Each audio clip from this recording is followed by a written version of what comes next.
6h30, je rappelle qu'aujourd'hui nous sommes le lundi 24 juillet 2017 et je suis heureuse de le retrouver ce matin comme tous les matins. Birahim, bonjour. Bonjour mamie, bonjour à toutes et à tous. Bien réveillé?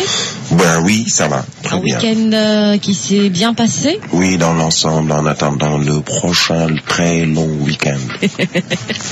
Ah, moi j'adore Birahim Touré. Allez, comment se portent les journaux de ce matin? Ben bien, apparemment. Nous démarrons avec le quotidien, le Témoin quotidien, qui parle des législatives avec cette controverse autour d'un report. Après avoir préconisé un report des élections, Moustapha Diakhaté se fait recadrer par le Premier ministre qui soutient que les élections vont se tenir à bonne date. Le journal Le Quotidien parle également de ces législatives avec l'idée d'un report agité, le bulletin de la polémique.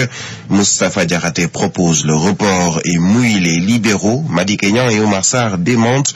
Le Premier ministre confirme la tenue du scrutin. Las, c'est Macky Sall lui-même qui tranche. Il est impensable de reporter les élections. L'utilisation des cartes, des anciennes cartes et des récépissés envisageable. Ousmane Sonko de dire le recours à des récépissés est une machine à fraude exponentielle.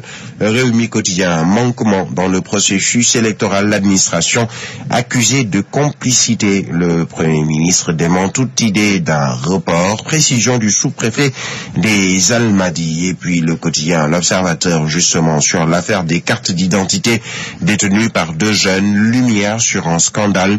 L'accusé Sambaba de dire « J'ai eu peur pour ma vie. Nous avons été enfermés dans une pièce de 17h à 21h. Les hommes de Barth nous ont brutalisés.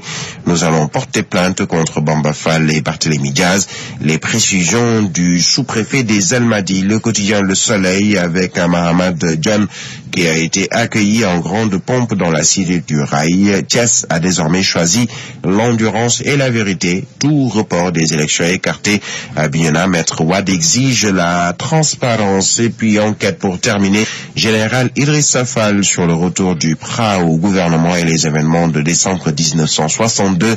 Ma part de vérité, Monsieur Dia Mamadou s'était mis à dos la grande partie des officiers du fait qu'il humiliait régulièrement et publiquement ses collaborateurs militaires. J'ai pris de mon propre chef contact avec des camarades officiers. Donc voilà, c'est dans un instant.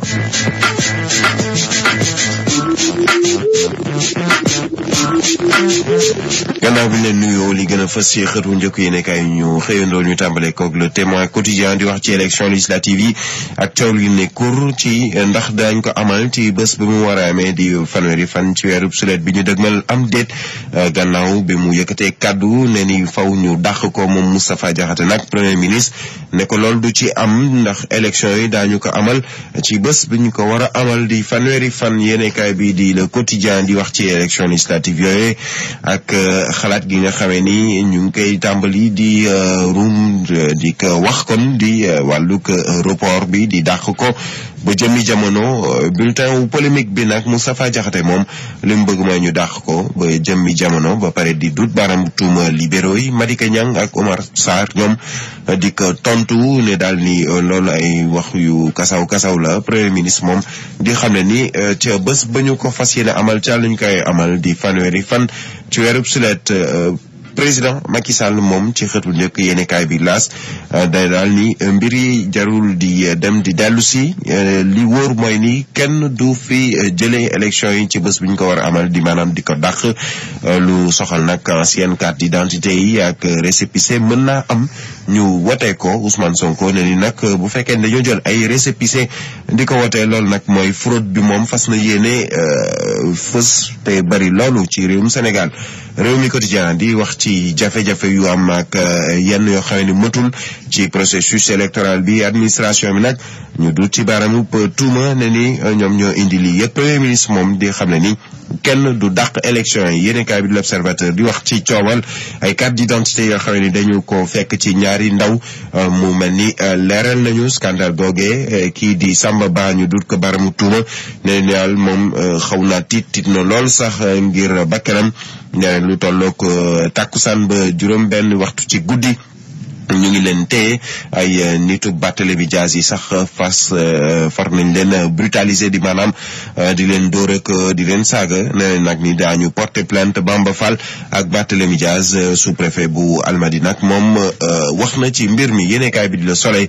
Mahamad John la wax ni moom démb teeru nañu ko ni teero buur ca cité du Rail ca Thiès nag fii ñu toll nii li mu tànn mooy daal taxaw ticc te wane doole te tamit boole ci dëgg lépp lu soxal nag élection yi bu yeboo kenn bañ a xalaat ni daañu ko dàq fële ca Bignona nag Maître Abdoulaye Wade li muy sàkk mooy mbir yi leer lu leer lay yëkkati ci kàddu moom mi di général Idrissa Fall yéenekaay bi di enquête génne ab waxtaan bu mu seq ak moom mu dellu si ci lu soxal PRA bi muy dellu si ci gouvernement bi ak événement yu amoon ca décembre 1962 moom général Idrissa Fall di wax ci Mamadou Dia mi nga xam ni daanaka officier yu bari yu bokk ci armée bi dañu ko wonoon ginnaaw ndax ku ci nekk dala doon def loo xamee ni teguwul te nekkul lu doon yoon moo tax ba ay collaborateur militaire am ñëpp daanaka mere ko moom nag moom ci boppam moom moo jël dogalub